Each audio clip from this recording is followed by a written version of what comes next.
Plus de 3 ans après la mise en œuvre de la gratuité de l'enseignement primaire dans les établissements publics en RDC, l'opinion s'interroge sur l'effectivité et les retombées de ces dernières.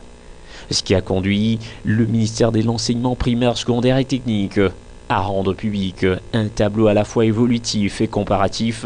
contenant des chiffres globaux de la paye des enseignants et des données des écoles et élèves avant et après la mise en œuvre de la gratuité de l'enseignement primaire. Ce tableau chiffré prend en compte par exemple le nombre d'élèves dans les écoles primaires publiques qui, avant la gratuité, soit de 1960 à 2018,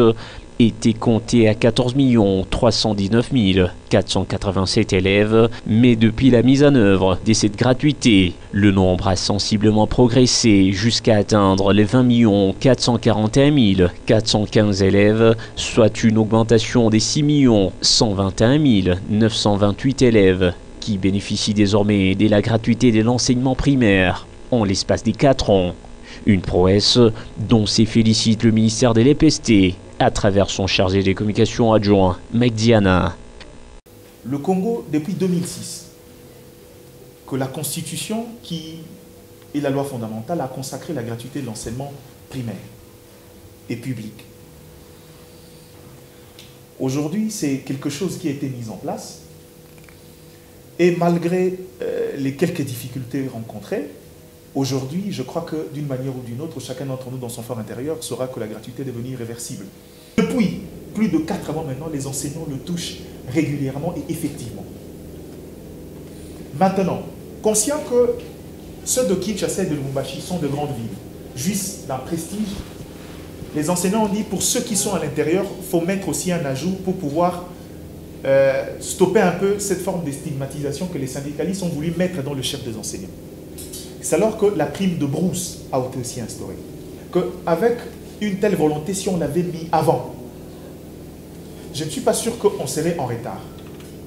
Parce que je veux vous donner un autre élément de fait